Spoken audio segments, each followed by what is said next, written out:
মাসি, ক্লাস শেষ? হ্যাঁ, মাত্র শেষ হলো। ওয়াও, তাহলে চলো একসাথে চা খাই, ক্যান্টিনে যাই। মাত্রই ক্যান্টিন থেকে এসেছি, আমি বাসে যাবো। বাই। প্রবলেম নেই, তাহলে রাস্তায় হেঁটে হাঁকা দেই। কথা বললাম। কি কথা নোয়েল? স্পেসিফিক কোনো টপিকে না, নিজেদেরকে নিয়ে কথা বলুন। টপিক এক ফ্রয়েডকে নিয়ে পারতেছি না, আসছো তুমি। বাই। হ্যাঁ, আজকে নিশ্চয়ই একটু বসে কথা বলতে পারবো। পারি। দেখো নোয়েল, আমি আসলে এই মুহূর্তে এসব করতে চাই না। আমি আমার পড়াশোনায় ফোকাস করতে চাই। বিয়ে করার কথা বলছেন তাই না? আমি ইন্টারেস্টেড না, বুঝতে পারছো? আমার ক্লাস আছে, আমি যাব। আসি। বাদ দাও না, বারবার তুমি আমাকে এরকম অ্যাপ্রোচ করা বন্ধ করো। ব্যাপারটা তো খুবই বিব্রতি করে, এটা কি তুমি বোঝো না? রিলেশনে না গেলাম, ফ্রেন্ডশিপ তো করতে পারি নাকি? যেন পসিবল। কেন? প্রথমে একভাবে চাই না, সেটা হইলো না দেখে এখন ফ্রেন্ডশিপ চাও। ব্যাপারটা আমার কাছে এথিক্যাল লাগে না, অনেস্ট মনে হয় না। যে ফ্রেন্ডশিপটা আমি করে ফ্রেন্ডশিপ ফিলই করতে পারবো না, সে ফ্রেন্ডশিপ তো আমার দরকার নাই। নোয়েল তো তোকে ভালোবাসে তাই না? আর ও তো ওর মনের কথাগুলো সব তোকে বলেই দিছে, তাহলে তুই কেন এমন করতেছিস? ব্যাপারটা তো সম্পূর্ণ একপাক্ষিক, তাই না? আমি তো ভালোবাসি নাই, কথাটা তো আমি ওকে বলছি। আমার কি মনে হয় জানিস, তোর ঘুরে ফিরে ওই নোয়েলের সাথেই বিয়ে হবে, দেখিনিস? মাসিয়াত, ও মাই গড, আবার চলে আসছে। তুই তো খুব লাকি রে, তুই যারা পাইছিস সে তোর জন্য একদম পারফেক্ট। বাট প্লিজ, তোরা আমাকে ওর হাত থেকে একটু রক্ষা কর। বেবি মাঝে মধ্যে যে বিরক্ত করো না। এই চল। যা যা। এই কি রে, ওদিকে কি কেউ যাস? না, ক্লাসে যাই, ক্লাস। বাস, হ্যাঁ চল। তোমার দরকার ছিল। পয়লা এখন আর ক্যাম্পাসে আসে না। অনেকদিন দেখি না, ভালোই তো হয়েছে, তোর আর এক্সট্রা করে পেন নিতে হবে না।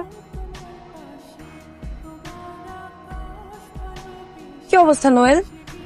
কোনো কথা নাই, বার্তা নাই, জাস্ট ভ্যানিশ। জি। আমাকে চিনতে পারছো না?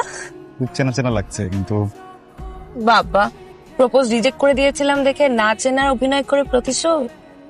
এমন কিছুই না মাসিয়াত। আচ্ছা, একটা কথা বলতো নোয়েল, হ্যাঁ। তুমি ইউনিভার্সিটিতে আর আসলে না কেন? ফ্যামিলি প্রবলেম, একটু কিছু জটিলতা ছিল, সো। নোয়েল, হ্যাঁ আমাকে তো একটু অফিসে যেতে হবে। হ্যাঁ হ্যাঁ, sure. তুমি আমার কার্ডটা রাখো, একদিন না হয় চায়ের সাথে আড্ডা দিব। হ্যাঁ শিওর, ওয়াই নট, কল করবো। ঠিক আছে, বাই। নোয়েল চোখে দেখে না, আমি যখন এটা দেখছি ফার্স্ট, আমি এটা মেনেই নিতে পারতেছিলাম না। I was shaking, my hands are still shaking. আমার চোখে পানি চলে আসছে। তোকে একটা কথা বলা হয়নি, সেদিন তোর মনে আছে ইফতিরা নোয়েলকে থামাতে গেল? হ্যাঁ। সেদিন ওদের মধ্যে অনেক কথা কাটাকাটি হয়, ধাক্কাধাক্কির এক পর্যায়ে নোয়েল নিচে পড়ে যায়, ওর মাথায় আর চোখে অনেক আঘাত পায়, ওর চোখ একদম ধীরে ধীরে একদম ব্লাইন্ড হয়ে যায়। এই কথাটা তুই আগে কেন বলিস না ওকে? তুই এসবের জন্য নিজেকে ব্লেম দিস না, ইট ওয়াজ জাস্ট অ্যাক্সিডেন্ট। চলো, তোমাকে নিয়ে কফি খেতে যাই। এতদিন পর দেখা, শুধু কফি খাইয়ে বেঁচে যাবে?